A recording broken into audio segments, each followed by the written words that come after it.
Hi guys, James Crocker here with Crocker Realty. Today I want to talk about affirmations and why affirmations are important. Are you aware that approximately 66% of the English language consists of negative emotions? So about 34% of emotions are considered positive that have a word just for describing them, and 66% of our language is made of negative emotions. Why do you suppose that is? Well, the reason for that is because as human beings, our number one instinct, whether it be physically or inside our own heads, is to survive. When someone, in a lot of cases, when someone challenges something that we feel very strongly about, we will do just about anything we can to defend that, even though we may in some cases be wrong. Obviously, we don't feel that we're wrong, otherwise we wouldn't have these thoughts, right?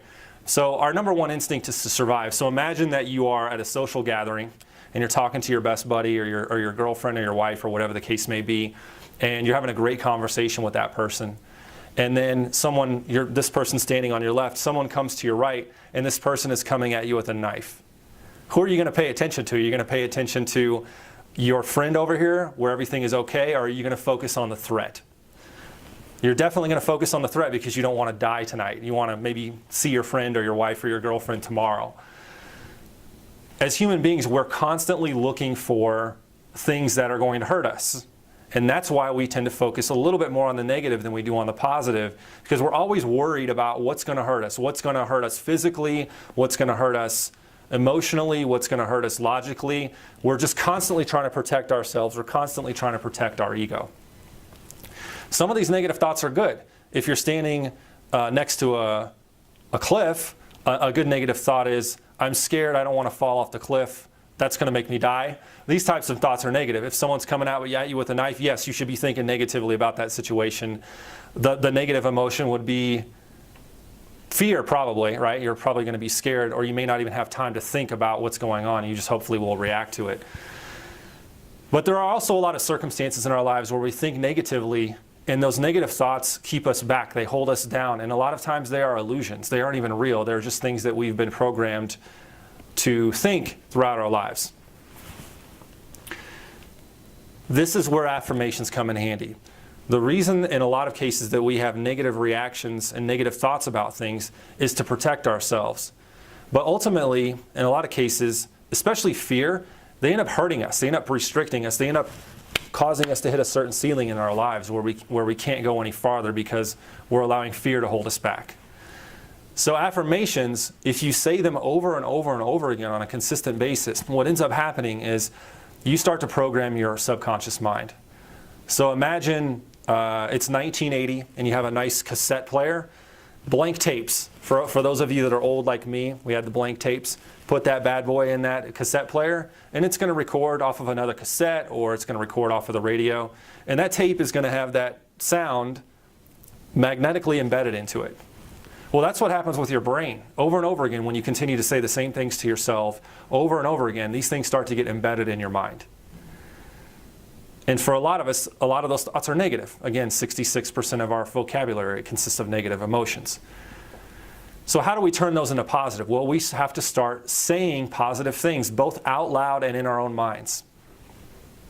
What are some good affirmations? I'm tired. That's not a good affirmation. That's a negative thing to say, right? I'm energetic. If you feel tired a lot, say to yourself 20 times every morning and 20 times before you go to bed, and maybe even 20 times during lunch, that I am strong, energetic, and I have vitality. Over and over and over again. And what's going to happen, and this is just one example, what's going to happen is eventually the dominant thought in your mind isn't going to be I'm tired. It's going to be I'm energetic, healthy, and vibrant, or whatever your affirmation was. This can come along with so many things. Maybe you have a cynical attitude toward other people. I've had this a lot in my life, and I think we still have situations where we get into conflict with other people. Maybe they disagree with us on something and there's something going on and it becomes an emotional situation. Well, instead of thinking, well, I don't get along well with other people, just flip that around. I get along well with everybody. I find the positive in everybody. I'm strong and healthy. I take great care of myself. I work out on a daily basis. I accomplish my goals. I get 8 hours of sleep a day. Whatever it is that you want to be in your life that isn't, all you have to do is start saying affirmations on a consistent basis. So I would recommend doing it like this. In the morning, spend 5 to 10 minutes saying, 5 or 10 affirmations that you really want to focus on in your life. Spend another 5 to 10 minutes before you go to bed. Is it worth 15 minutes a day to start to reprogram your brain to think differently automatically? I think that if you want to live a better life, it absolutely is worth 15 minutes a day.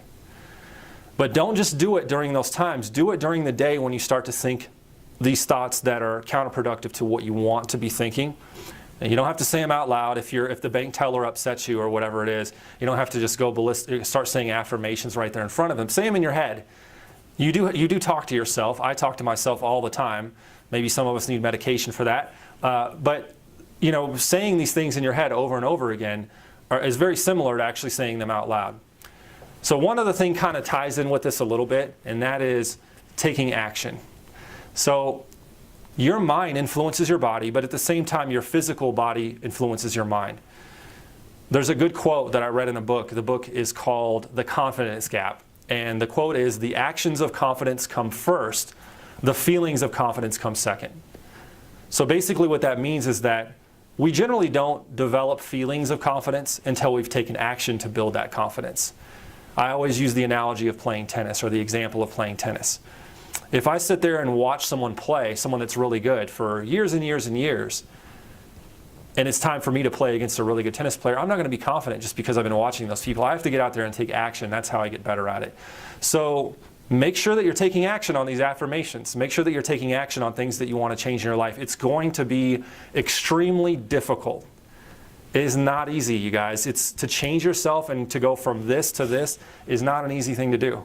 You have to be diligent about it. You have to want it. You have to just do what your mind is telling you not to do if you want to change a particular facet of your life.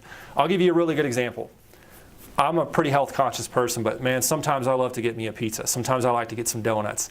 We got to splurge once in a while. But when I do those things, I don't feel good about it. I feel like they're not healthy. And that's because I've programmed myself to generally be a healthy person. So when I go to get that pizza, I'm thinking, like, for me to stop myself from doing that when I'm ready, when I've made the decision that I'm going to get that pizza, is extremely difficult to do. Once you've crossed that point of no return in your mind, to go back and change that is really hard to do. And in a lot of cases, we've crossed the point of no return in our minds almost permanently by building habits in the way we think. So for me to say, no, I'm not going to go to the grocery store and get the pizza. I'm not going to order Domino's or whatever it is. I have to fight that. And if I do that enough, pretty soon I don't even think about getting the pizza anymore. I've developed a habit of making some rice and chicken or whatever the case may be. So you have to take action. I'll give you one more example. This would apply to the guys. I think as men, one of the most difficult things we have is approaching women. A lot of us, we don't want to get shot down. We don't want to get rejected. And I always use this example because this is a fear for a lot of people. I mean, I'm pretty confident at this point, but it still freaks me out a little bit. I still worry about getting rejected. None of us want to be rejected, right? Maybe you meet somebody that you find interesting and I guarantee you probably every guy watching this video has had this happen, and women have it happen too. It goes both ways. You meet somebody that you're really interested in, and the conversation ends. Maybe it's, someone at the grocery store, and you leave there and you maybe wanted to ask them out or wanted to ask them for their number or wanted to spend more time with that person, and you didn't have the guts to say what you wanted to say at that particular time. So you leave wherever you were and you go home and you think, dang, man, that person was really cool. I would have liked to have gotten to know that person, but you'll never see that person again in most cases, right? So in that situation, no matter how terrified you are, or no matter how worried you are about getting rejected or getting your feelings hurt, the worst thing that's going to happen is they're going to say no. And yeah, it'll hurt your feelings, but you'll get over it. But you know what? At least you gave it a shot. And I'd rather not regret what I haven't done and take action and give it a shot, regardless of the situation. So in those types of situations, do what you feel like doing, not what your brain is telling you not to do. right? You have to fight it. When you take action and do that consistently enough, pretty soon you realize, hey, this isn't a big deal. All this fear that I was having is keeping me down. It's holding me back. It's occupying my mind and keeping me from taking action on things. So focus on doing affirmations in your life. Focus on taking action and turning things around in your life that you want to change. And I promise you, you'll have a better life as a result of that. Thanks for watching my video. If you like my video, please share it on Facebook and hit the like button. And if you're watching this video on YouTube, please subscribe to my YouTube channel. I generally try to make a video once a week or so to share some of the things I've learned in my life that can hopefully help you. Have a good day. Talk to you later.